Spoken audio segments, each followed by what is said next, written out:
Welcome to the African News Review podcast, where we cut through the noise and get to the truth. I am your host, Adesoji Iginla, and each week we are here to challenge the biases, prejudices, and misinformation in the Western press about Africa. Using historical context and contemporary insights, we set the record straight and reclaim the narrative. Tune in every Sunday at 12 p.m. Eastern as we uncover the real stories and reshape the conversations about Africa. This is the African News Review podcast, reclaiming Africa's narrative, one story at a time. Yes, greetings, and welcome again to African News Review, your topical news discussion program where we pass through the news as we see it in the Western press and how it impacts on Africa. With me, as usual, is our regular guest, Comrade Milton Allimadi. You know him well from being the author of Manufacturing Hate, the book which inspired this program. How are you, sir? Yes, and just an update. I got my copyright back last week. Congratulations. So we're gonna be in business. Congratulations. So first things first, how is it on the animal farm that is the United States of America? No, we are living at a time comparable to when people started seeing tremendous change in the fortunes of Great Britain. And it took a while for Britain to adjust to its new Reality. global status. And the United States is going through that process right now. Yay! As you know, other powers have emerged. China is a global power now. Countries like Brazil, India, Turkey, all rising. And eventually Africa will as well, because at the end of the day, that's where the Fort Knox of the world resides, in Africa. Yeah, very much so. And thinking of how the United States has impacted the world, we cannot but talk about the tariffs regime that was served to the world. And the man made a grandstanding of it. And the immediate impact of it has been felt in far places as Lesotho, which is where we go to for our first news article, stemming from The Guardian. And I'll share. And it goes, Lesotho, the only job I know. Tiny Lesotho's garment workers reel from Trump's 50% tariffs. And the news comes from The Guardian. It reads, impoverished African country hit by highest tariff rate, overturning decades of global trade policy. And it goes into it. And the story is filed in Johannesburg by Rachel Savage and Majarata Latelu in Maseru being the capital of Lesotho. The day after Donald Trump announced sweeping global tariffs, Lesotho's garment workers feared for their jobs. Last year, Lesotho sent about 20% of its $1.1 billion, $845 million worth of exports to the United States. Most of it clothing under a continent-wide trade agreement meant to help African countries develop via tariff-free exports as well as diamonds. Now all is at risk after U.S. President imposed a 50% tariff on the impoverished landlocked country, which he claimed last month nobody has ever heard of. Your initial thoughts? Well, I mean, it's building up, but obviously it's going to be a huge hit on the country, because if you are putting 50% tariffs on Lesotho, it means that its export of garments are going to be transferred. Lesotho is not paying the tariffs, by the way. It's American consumers, because now the price, once it reaches the United States, is going to be assessed tax rate. You see? A tariff is a form of tax. So let's say the value of, let's say $100 million, right? So now you're going to slap an additional $50 million to that once it reaches the U.S. in terms of the cost to the U.S. consumers. So how it impacts Lesotho is that American consumers are going to turn away from that product, right? Meaning there will no longer be a market for that product in the United States. And that is where it impacts Lesotho in terms of the labor of the workers will no longer be required in the factories because suddenly that particular market is now gone because consumers are abandoning the product because of the increased cost, the increased price due to the tariffs. And as a result, people will, if it materializes that way, people on the ground in Lesotho would indeed end up losing their jobs unless that same bundle of exports, a new market can be found for it. If the factory is shut, I would not have options left. I will be forced to return home to the very poverty I thought I had escaped when I moved to the city. And it goes on. On Wednesday, Trump unveiled what he claimed was reciprocal tariffs, overturning decades of global trade policies. The tariff rates, which were due to come into force on April 9, ranges from 10% to 50% and were calculated with what economies labeled an idiotic formula, penalizing countries that have the highest trade surpluses with the US relative to their imports from the United States. Now, judging the fact that you have people as, economists ascribing idiocy to the idea of how it was calculated, do you think that would bear any impact on the government, or they just basically, as they will say? On which government? On which the United States government? No, it will, because, look, it's called idiotic because that's not how you evaluate these things, correct? Yeah. You can't say, I'm going to look at the total exports that the U.S. has to country A, right?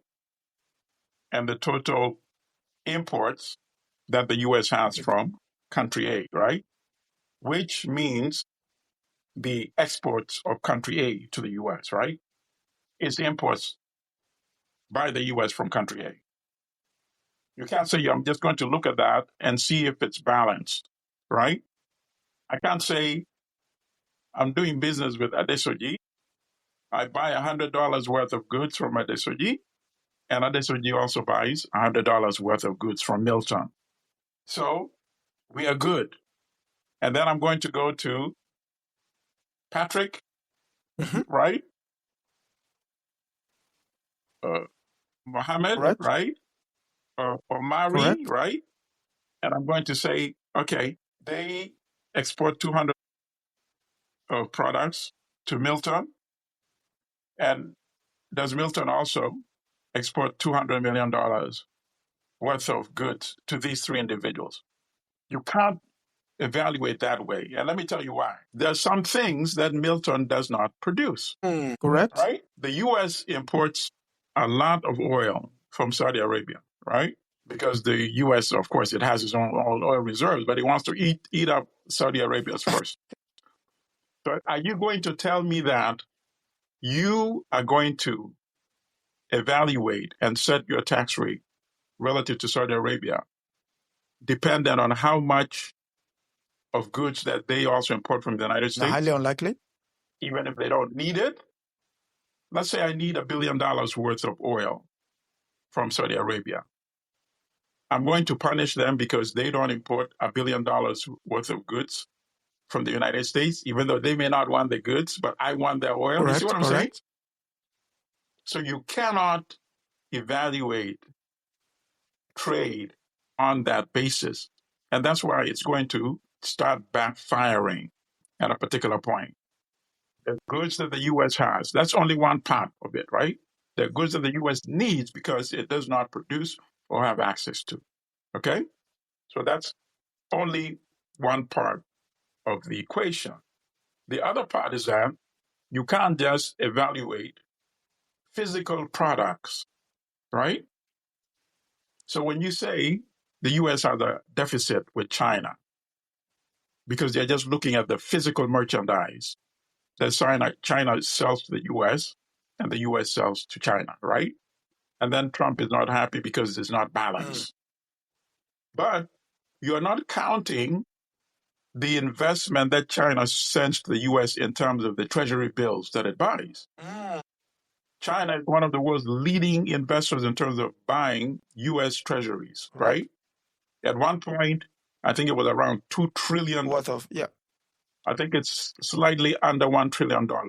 That is a form of export from China as well, you see? So you can't just assess it on physical goods alone. You know, I remember years ago, people accused, I think it was Reagan of, voodoo economics, right? So now this guy is coming out with his own brand. There's no label for it yet. You know, I guess maybe the Guardian article is suggesting that this is idiocy economics, based on the term it's using. That's one way of looking at it. I would continue. It says Lesotho, which has a population of 2.3 million. Could you put that into context? How many states in the United States is that? 2.3 million, I think. Is that the population of my city, Washington? Maybe slightly more than my, but it's suddenly of DC, New York City. New York City, dwarfs the entire population of that country by almost 3 to 4 times, so right? That population has now been hit by a 50% tariff. So I'll continue. So Lesotho, we has a population of 2.3 million, was hit with the highest rate in Africa. It was followed by Madagascar, a vanilla exporter, with a tariff of 47%, Botswana, a diamond producer, on 37%, oil-rich Angola with 32%, and the continent's most industrialized economy, South Africa, on 30%. Now, the final part would take, then I'll take your thoughts. There are over 30,000 garment workers in Lesotho, mostly women, with 12,000 making clothes for U.S. brands including Levi's, Calvin Klein, and Walmart in Chinese and Taiwanese-owned factories, while most of the jobs pay monthly minimum wages of $146 to $163. They are highly sought after in the poor and largely informal economy.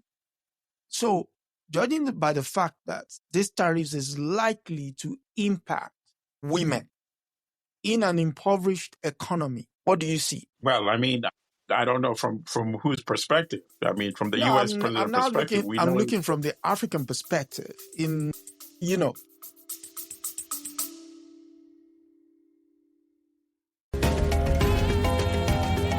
Just taking a quick break here on the African News Review podcast, but don't go anywhere. If you're enjoying our deep dive into the real stories behind the headlines, make sure to subscribe so you never miss an episode. Every Sunday at 12 p.m. Eastern, we're here to debunk the myths and bring you the truth about Africa. Want to help spread the word? Share this podcast with your friends and leave us a review. It goes a long way in helping others discover the real Africa. Without further ado, let's get back to setting the record straight.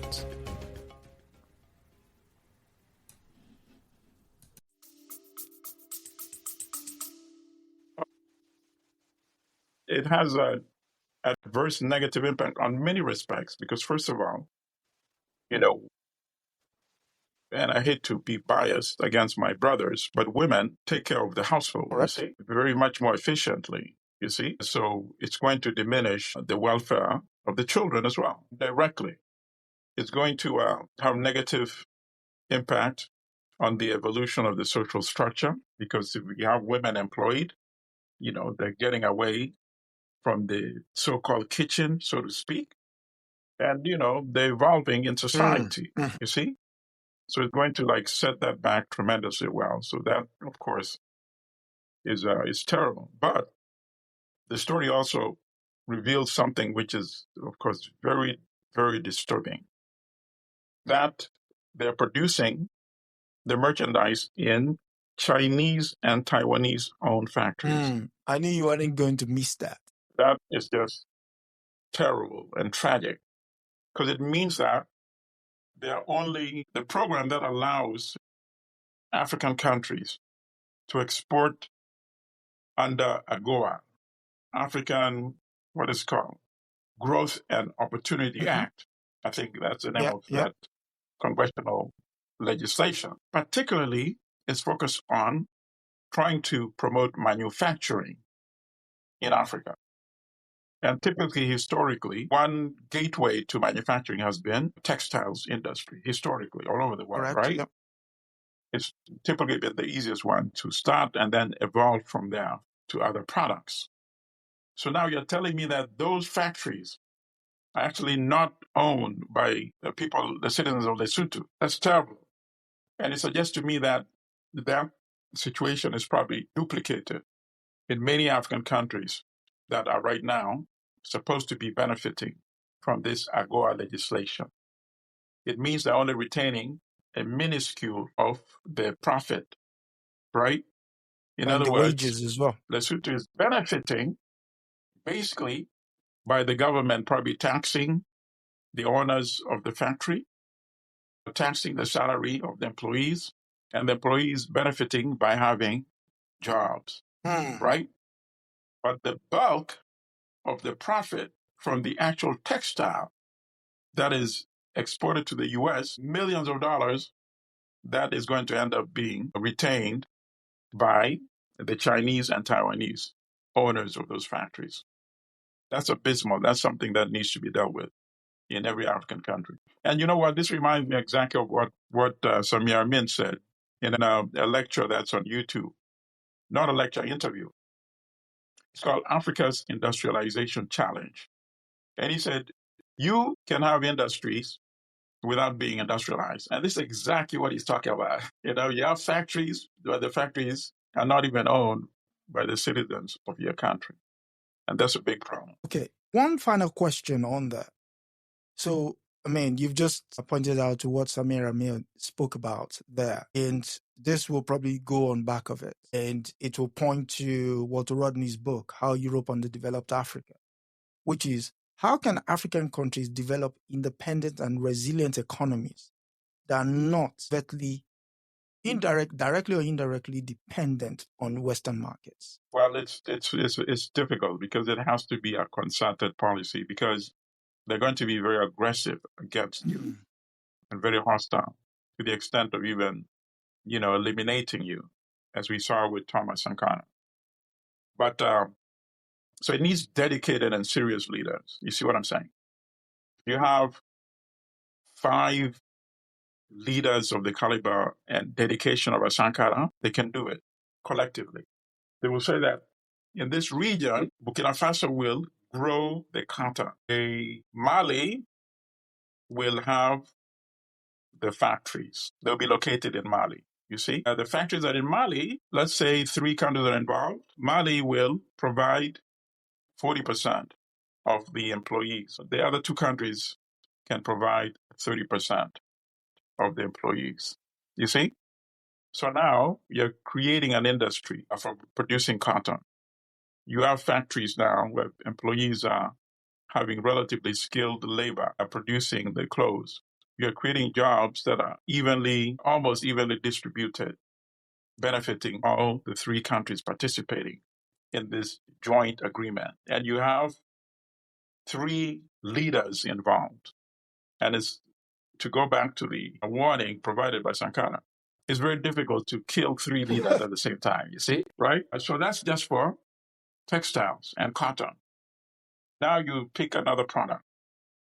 Let's say you have coltan or you have cobalt.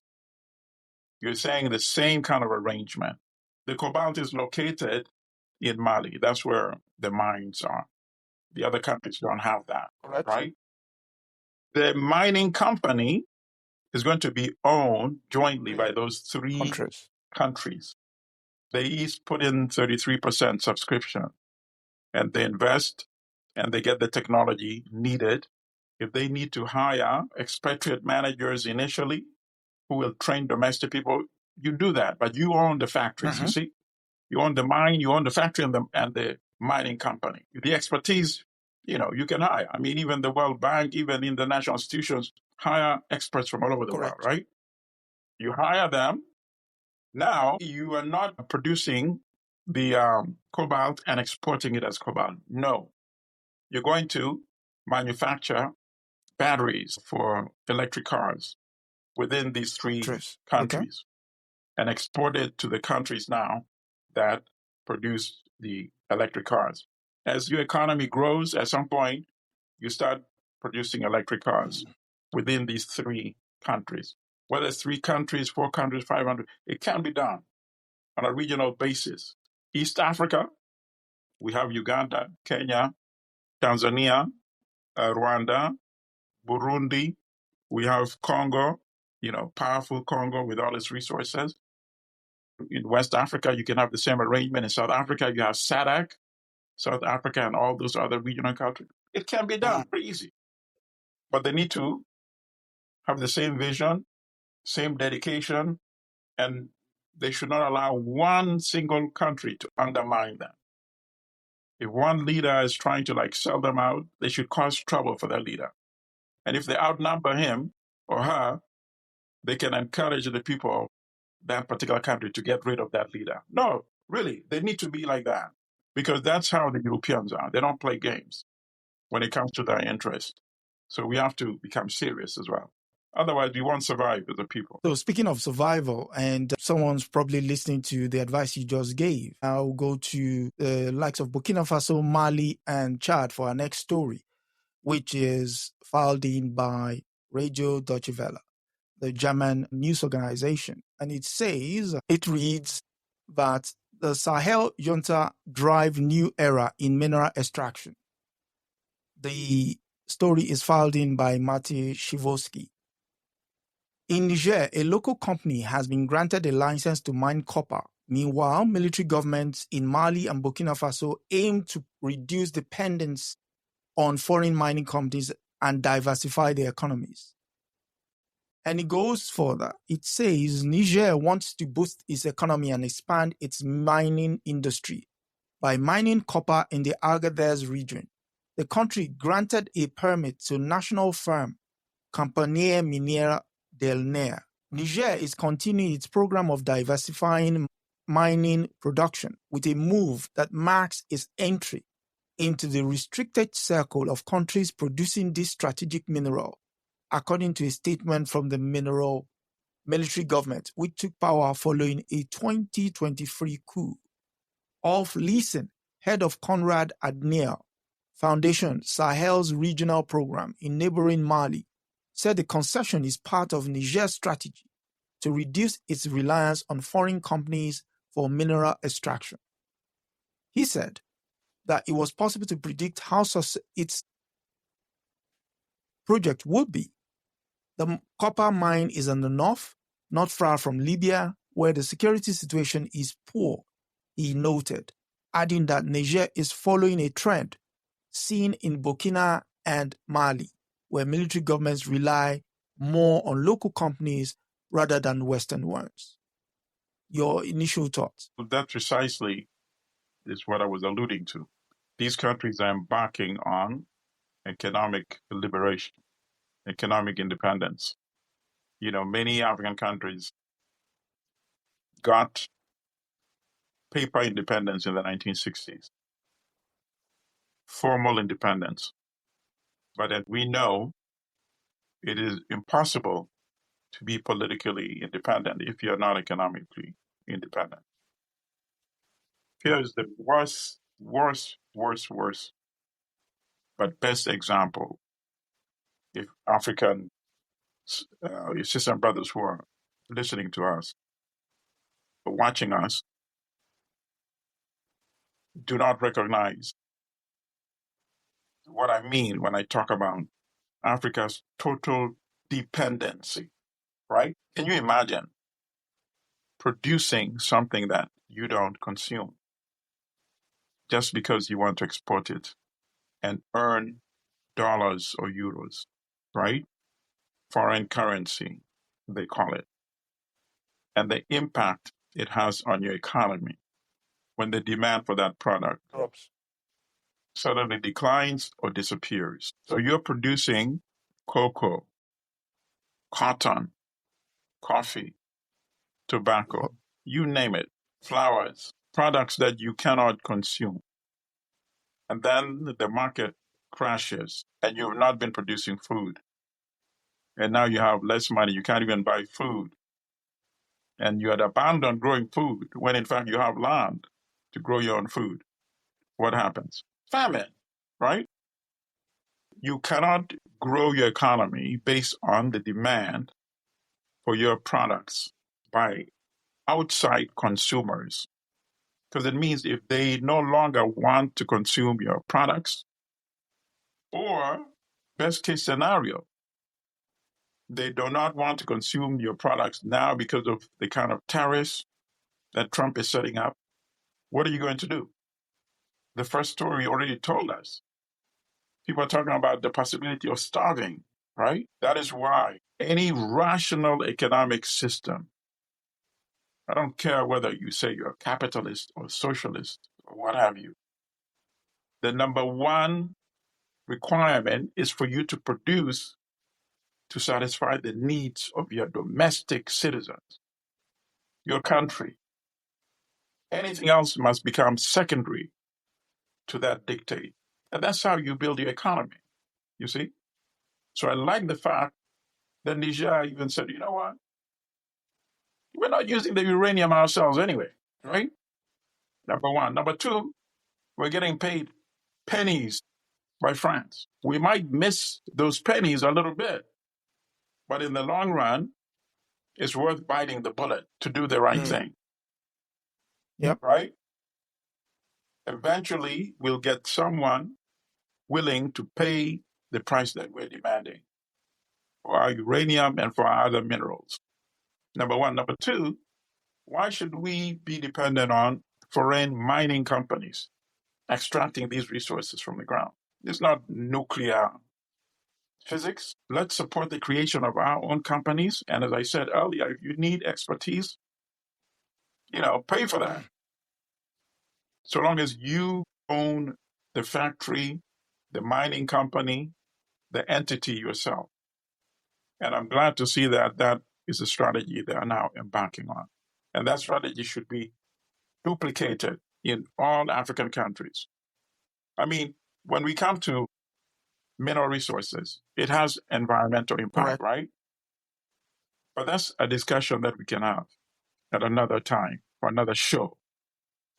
So long as you're producing these minerals and extracting them, why should you let Total of France be doing that in Mozambique, for example, or even the oil in Uganda, for example? And of course, that's one of the reasons why Gaddafi was killed. In addition to wanting to create the African currency backed by Libyan gold. The other reason why they had resented him for decades was because Libya's oil was produced by Libya's national oil company. Yeah. It didn't have Total, it didn't have ExxonMobil, or British. It didn't have British Petroleum or Shell. No. It was a Libyan company. And that is how they were able to retain the substantial part of the profit and build up the magnificent cities and schools and roads and bridges in Libya and give people free education through university, free and all that stuff. Which has subsequently been destroyed. That is what, sorry? I said all of which has subsequently been laid waste to. Oh, absolutely. They never forgave him for that. So when they were saying, we are coming in to prevent Gaddafi from killing his own people, they bombed the country 24/7 for 10 months and probably killed tens of times more Libyans than Gaddafi could have ever killed. You see? Obviously, they wanted to take back control of the oil production. But in their desperate, reckless policy, destroyed the whole country. Now nobody is benefiting from the oil. You see? One more part from this. There's a part where, So when it comes to job creation, Mr. Leeson says the operators of the mine located in Niger's second largest city, Moradi, expect to produce an average of 2,700 tons of copper per year over a period of 10 years. Niger's government hopes that the mine will create hundreds of new jobs and a lucrative business. Copper is currently traded on the world market at $9,700, which is 8,789 euros per ton. a small-scale permit has been granted to Nigerian company Compagnie Minérale de Recherche for Adanat to produce lithium, a key component of the rechargeable lithium-ion batteries that power everything from cell phones to electric vehicles. The company expects to produce 300 tons of lithium a year. The Nigerian state holds a 25% stake in the Cominair copper mine and a 40% stake in Comirex in order to maintain the government's control over the nature's resources. So, I mean, you pointed out the fact that this is the people's wealth being traded for penny.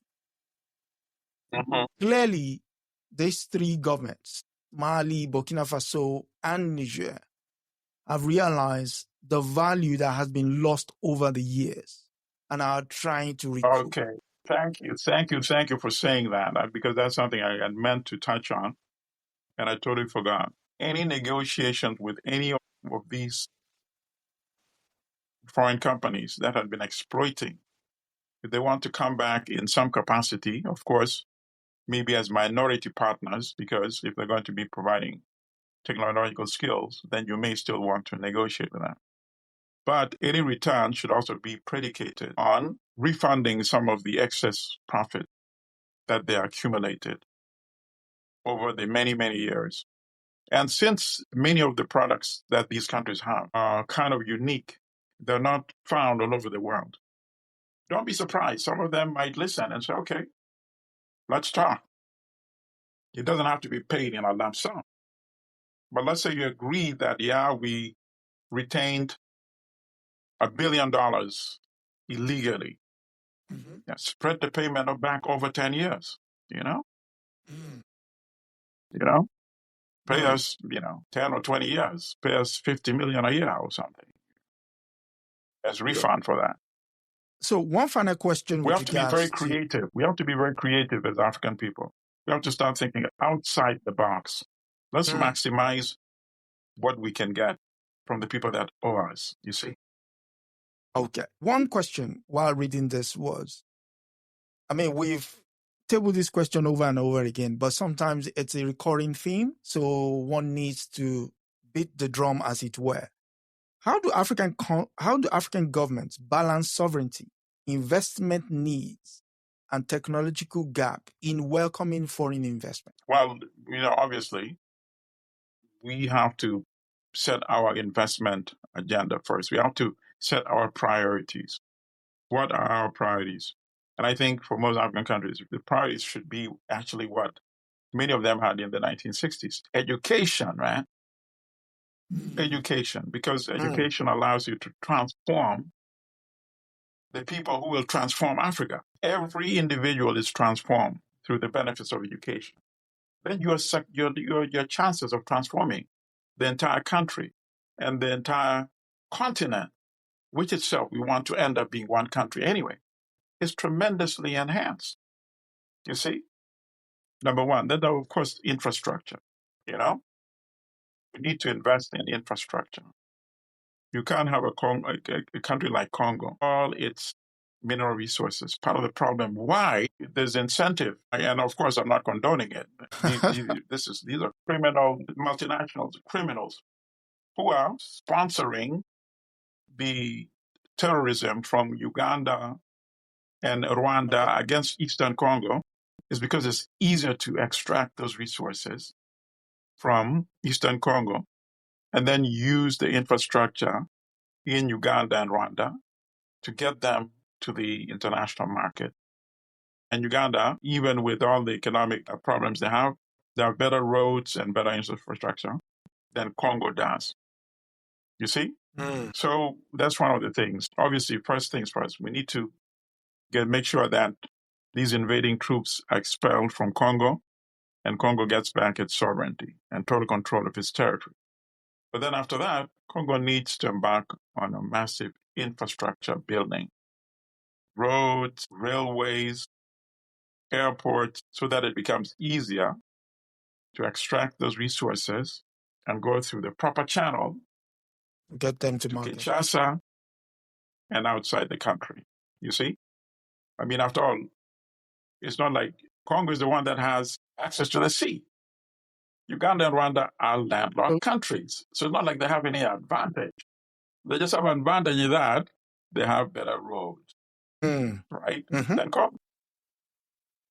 And they have better propaganda, They have better propaganda. They've been able to disguise this genocidal war that they've been conducting on behalf of multinationals. As some sort of rebellion.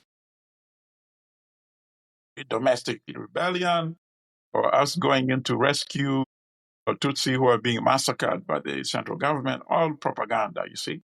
But Congo also seems to be doing a little better now in countering the propaganda. Right. Okay.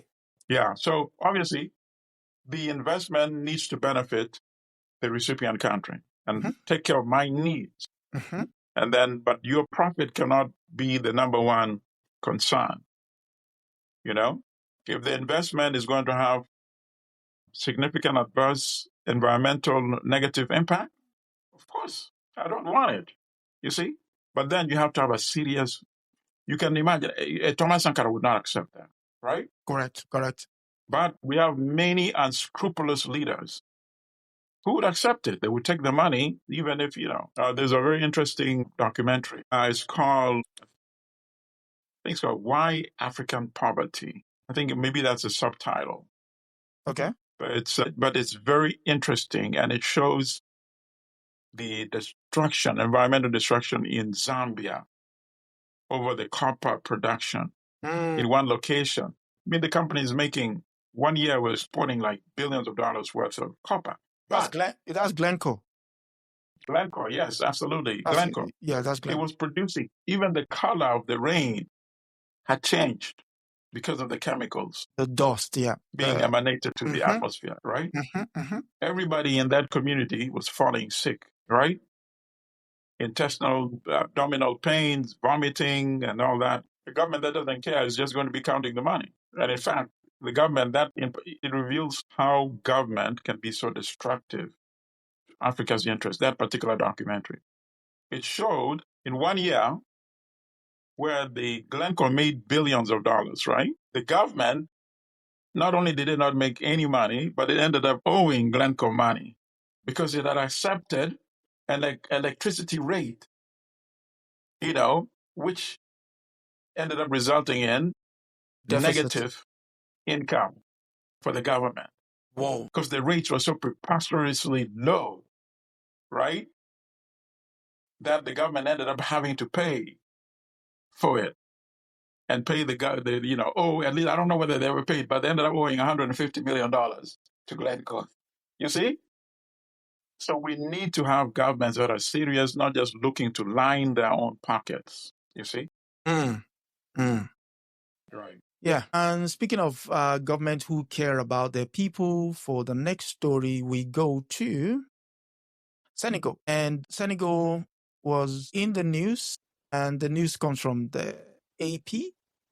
And it reads, Senegal revises amnesty law that covered deadly protests. The story is filed by Mark Bachuria and Babacar Dion. It reads, Senegal's parliament approved revision to a law passed under the former president that granted amnesties for offenses committed during the deadly opposition protest in West Africa. The law was passed in March 2024, shortly before the presidential election, and granted amnesty for offenses by both security forces and protesters during violent demonstrations between 2021 and 2024. Right groups, Amnesty International, said at least 65 people were killed during the clashes. Your initial thoughts at the revision. Does it sound familiar? Right. So, yeah, of course it does. But here's the deal. When you have a law like that, right? It sounds familiar in the sense that it's very close to home here in the U.S. So in this particular case, right? Okay.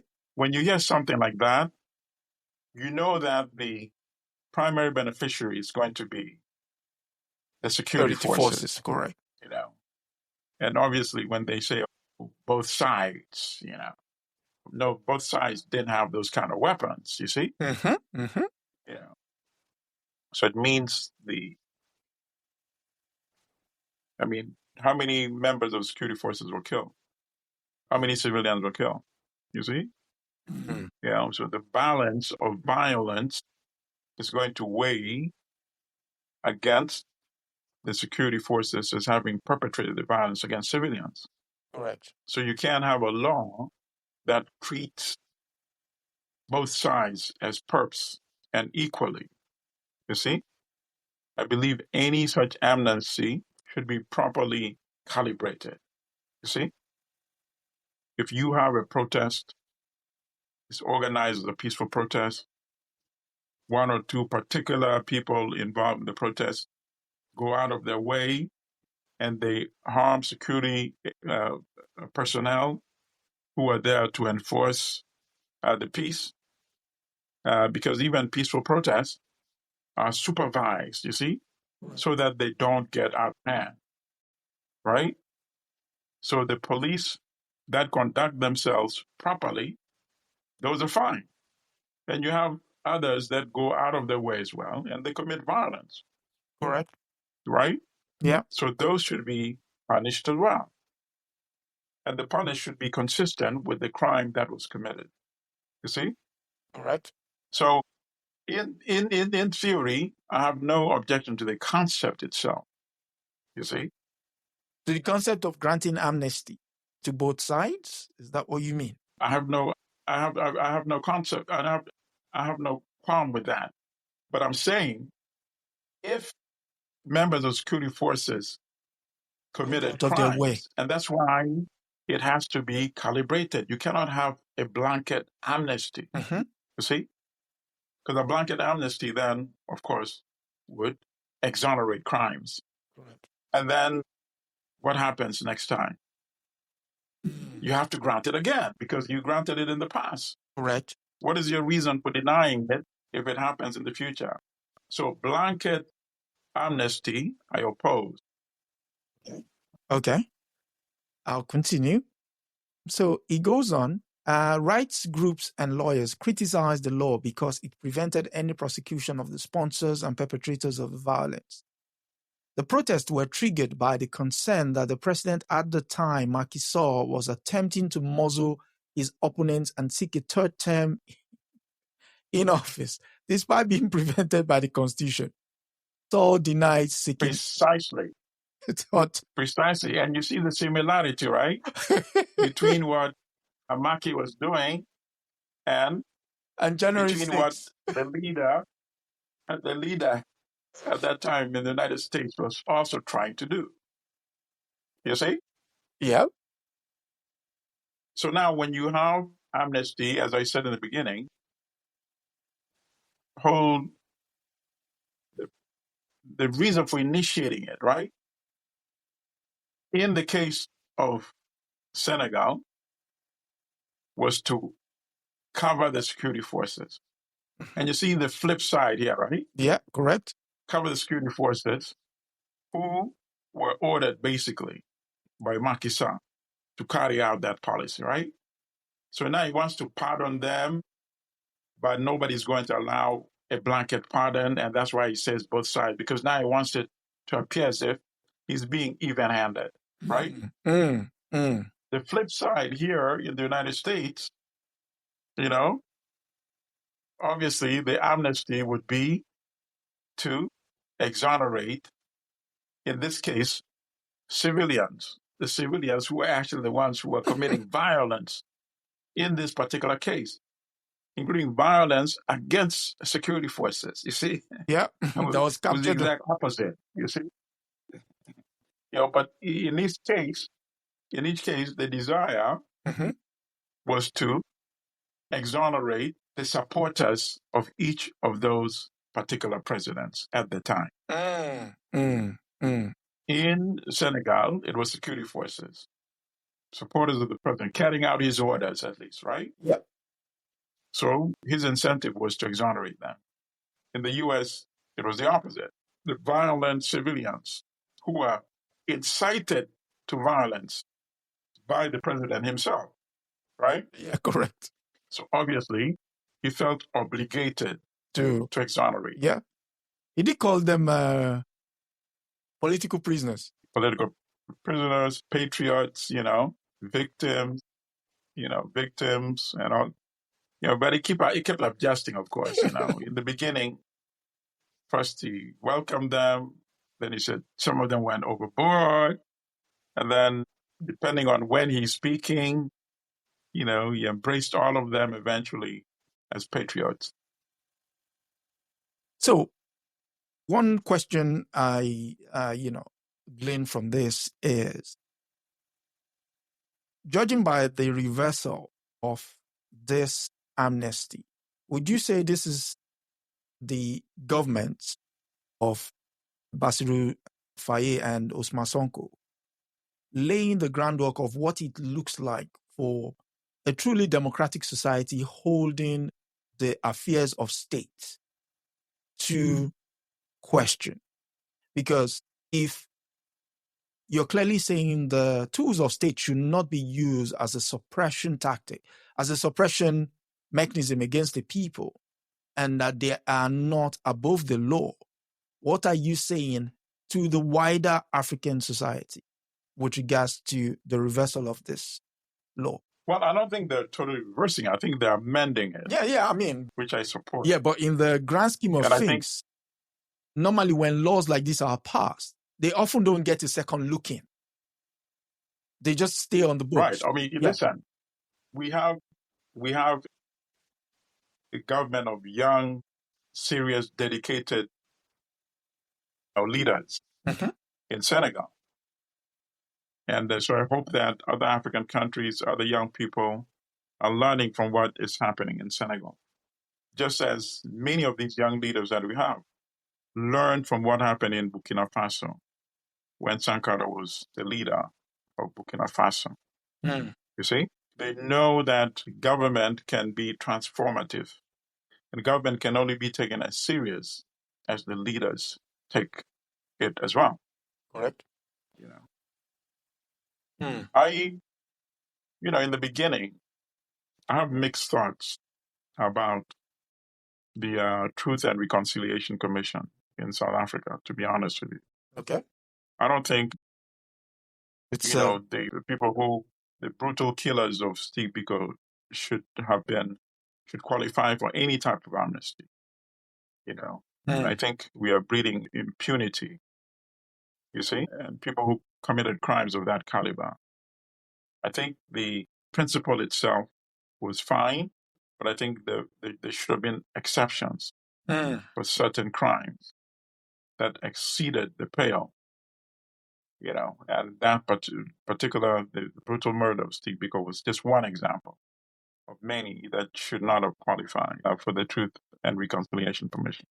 Number one. And then in retrospect, I don't think it was also correct to exonerate the crimes of apartheid in terms of the economic crimes committed, including the land.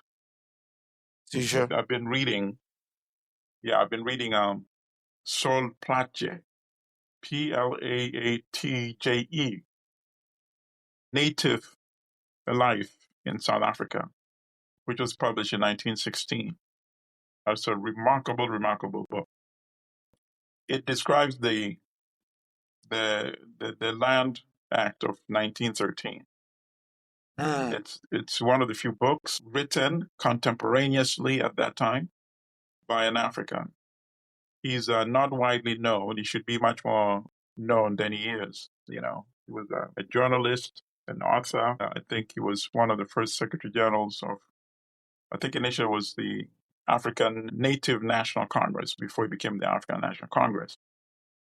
So if you read the account, he was a brilliant journalist because he was going there to see for himself, eyewitness. Because what happened is 1 million all Africans were impacted, right? Okay. And 1 million were working on white-owned farms. 1 million, I guess you would count the workers and their families as well. And so they would lease the land from the white owners. Almost like sharecropping. Africans owned their land as well at the time. There were some that owned their lands, but there were a million who were leasing from these white farm owners. And then at the end of the year, they would split the produce 50-50. So both sides were accumulating. Wealth increasing for the European and the African standard of life increasing every year. With the Land Act, it made it illegal for Africans to buy land except in the designated location for Africans. At that time, Africans made about 70% of the population. The European mixed race Indian was still relatively high at that time, relatively. Because now Africans make, 80% now. But even with the 70%, they were allocated 5%, 5.5% of the land, right? Number one. In a designated location, barren land. So now every African, no matter where you are located, if you want land, you have to go to that consigned 5.5%. The ones who had been leasing in white-owned farms, they had two options since they could no longer lease. You either leave or you continue working, but this time as a servant for the white farmers. See, so the world was moving forward historically. People moving from slavery to serfdom to proletariat and owner of capital, right? You have workers. And in South Africa, they were reversing the history. People who had been accumulating wealth by leasing and producing were reverted back into serfdom. They became servants, essentially like slaves, paid labor, paid minuscule wages. That was number one option. And of course, in the land that they leased, they had the livestock, right? In some cases, hundreds of cattle, sheep, goats, and you name it. So now, you don't own the land, you don't lease the land. What are you going to do? If you decide to remain there as a servant, you're going to sell your livestock for pennies to the European landowner.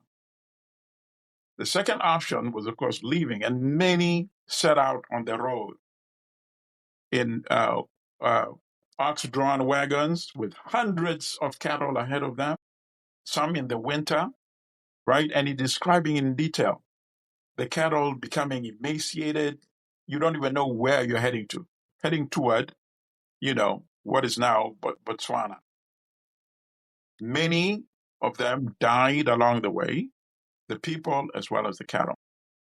He describes accounts of, in one location, European farmers shooting the Africans, burying them, and taking over their livestock. In one account, he's describing a couple who was kicked off the land. So the elderly, then they had a baby who was sick, and they started traveling along the road. The baby died after a few days, so they had to secretly bury the baby along the roadside. It's just like, so it's like the Nakba, if you know the Palestinian Nakba. This is what they faced in South Africa. And this story is not widely told. And I know why now, because now if you read this account and you become familiar with it, you said, no, there's no way this should have been exonerated. They should have been compensated. Compensated not only for the land stolen, compensated for the heads of the livestock stolen from them.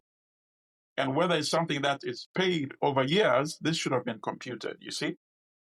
Yep. So speaking of that, the final story, we're actually going into South Africa, and it's a story that has been running, and I think it's about to come to a head. And it's from the BBC, and it reads, is the South African coalition government about to fall apart? The story is filed by... I'm laughing because if you go back and you look at our podcast around the time that the coalition was formed, I think we had that discussion, and I gave a prediction. I said, it's just a question of time, I said. I didn't know when. Yes. But I said, this is what you call a government of national disunity. Okay, I'll continue. And the story is filed in by Farouk Chiotia. It reads, South African coalition government is on shaky ground with the sharp divisions between its two biggest parties, the African National Congress, ANC, and Democratic Alliance, DA, exposed in a crucial vote on the national budget. The center-right DA voted against the fiscal framework, a key part of the budget, after rejecting an increase in VAT and demanding a cut in spending across all government departments. The ANC, which positioned itself as a center-left party, refused to bow to what it called the DA demand for an austerity budget. It demonstrated its political acumen by winning the support of a slew of smaller parties, both inside and outside government, to get the fiscal framework through Parliament by 194 votes to 2. The DA subsequently filed papers in court to challenge the vote, saying it was procedurally flawed, while its top leadership is due to meet later to decide whether or not to remain in what South Africa calls a government of national unity. Your initial thought before I finish up? Well, I mean, it's the same contradictions that existed at the time that this coalition government was formed, which we discussed, I think, the week after it was formed, or maybe the same week when we had the show. And I said, how can you have a marriage of parties with so diametrically opposed visions of South Africa? The Democratic Alliance does not support land reform. Right? Or land justice, I should call it. Okay. Right? They don't support that. They did not support economic empowerment for the historically deprived population, the African population.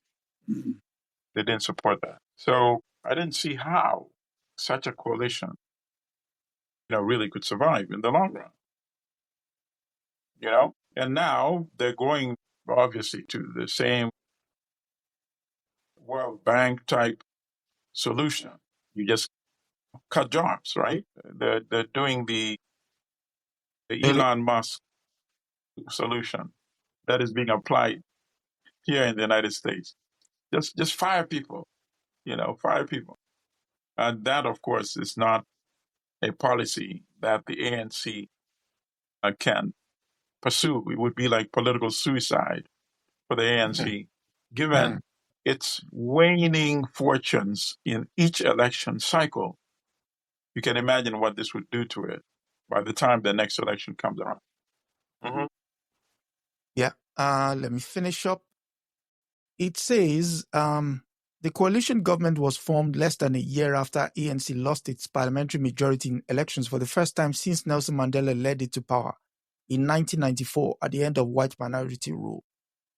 Or hinting that the DA's participation is no longer certain, DA spokesman Willie Ackman accused the ANC of a serious infraction and said the party had crossed a line in the sand. DA's federal chair, Haley Zille, said the party would consider all its options and not rush into a decision. We know that being in a coalition requires compromise. You can get it all, but the ANC cannot get it all, and they are refusing point blank to share power, Zille added. The ANC took an equally tough stance with its parliamentary chief whip, Udimenesi Untuli, accusing the DA of complex betrayal by seeking to break ranks with its partner in the government of national unity. President Cyril Ramaphosa's spokesman, Vincent Magwenya, also threw down the gauntlet to the DA, saying, "You can't be part of a government whose budget you oppose." The DA found itself voting alongside South Africa's two biggest and most populist opposition parties, former President Jacob Zuma's Umkhonto Sigwe and Julius Malema's Economic Freedom Fund, EFF, advocating those two were advocating for the nationalization of the key sectors of the economy. These two parties are the implacable foes of the pro-business DA, but the three parties were united in opposing a VAT increase, believing it would hit the poor very hard. Your thoughts? Yeah, it's very ironic, of course. The article says that now you have the DA voting on the same side against the ANC's proposal, together with the economic freedom fighters of Julius Malema and Jacob Zuma's Konto party. But at the end of the day, they do have to raise money. They have to raise money. And they're going to raise it by the taxes, or they're going to raise it by cutting services, meaning cutting jobs. I see that as highly unlikely. Most likely, the approach is going to be some sort of tax structure. Now, I would have to look at be more familiar with the economy. Obviously, it will have impact because VAT, if it's across the board, it would affect, all products. I don't see why it should be, just a uniform rate. I mean, the food products, for example, you see, transportation, like, public transportation. I don't see why those should be taxed at the same rate as products that are mostly consumed by wealthier South Africans. So I think it should be targeted in such a way that those that pay actually are the ones that can afford to pay. Okay. I mean, obviously, everybody else always will say that, I can't afford to pay either. But there's some that are, less adverse position than others. So that's how it should be balanced. I couldn't help but, gathering the stories of failing to think that for some reason this week has felt like being on the animal farm. I have one of his illustrated books as well. I have 1984 actually. I have 1980, but I mean, Animal Farm was, every time I read the story, I'm like, what is okay? A total classic, Yeah. I mean, up is down, down is up. The concept of normalcy is turned upside down. You can't help but think, from the tariff regime. No, but it makes you think a lot. It makes you think about your own and society's definition of normalcy. Things will never be the same. Sometimes that's good, but in many senses, it's also not good based on what we're seeing. But as I said in the beginning, there is a readjustment ongoing in the United States. At the end of the day, empires are built based on accumulation from external sources, right? And you build up the power, and you are on an ascent trajectory for quite some time. And then at the end of the day, there are changes that start occurring. And that's what we're seeing, my friend. No, really. Yeah. We're seeing, in fact, you think about it this way. Obviously, I mean, it's upside down. For Trump to be seen as a savior shows you how desperate working people really are. But it worked because, as I was saying the other day, if you have Republicans saying we're going to build a wall to keep these immigrants out who are coming across the border and stealing our minimum wage McDonald's jobs and therefore threatening our economy, that's the argument, right? Not the 1% that is accumulating all the wealth, right? And installing into place governments that keep focusing on tax cuts for the wealthy. Those are not the problem. It's those immigrants, streaming across the border. It's a Republican solution. We're going to build a wall. And the Democrats, what did they say? They essentially said, we're going to build a wall too. So if you have, these are the two parties that are the vision, then of course working people are in deep, deep trouble. And of course, Trump was coming in like the outsider, right? So I am going to be, for you working people, by blocking these immigrants from coming in. What kind of mindset has the working person been reduced to believe that, in fact, his biggest or her biggest enemy are indeed those people coming from crossing borders? Just think about that. Exactly. But it worked. He got him elected. So where are his working people friends now?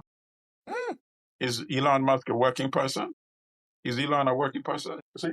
But that is called a short-term gap. And how many times can you sell that fiction? How many times, really? well, So the emperor is being undressed, and we're living at that special period. As I said in the beginning, at one point, Great Britain was undressed. Gradually, they took until they left her with the panties. The U.S., that's now cutting. And new emerging regions are coming out. And that's just how history is, you know. I mean, the worst part is they created the illusion in the minds of America's boxers that if only they work hard, they can also be... No, I mean... Yep. No, not really. I mean, that's why it remains a classic. You know, it remains a classic. The power of propaganda, right? Here we are. Yeah. We've come to the end of another episode of African News Review. Again, hit like, share, do subscribe. We also like to announce that we will be rolling out memberships, you know, supports by joining memberships either on YouTube or Patreon to support, you know, the channel so that we can, you know, grow. The aim is not only to continue doing this, but also to invite voices from the African continent that will go out and corroborate the stories that we're running on. I mean, imagine what it would have been like if we had somebody in Lesotho to tell us what the people on the factory floors are thinking, you know. So, yeah. Brother Milton?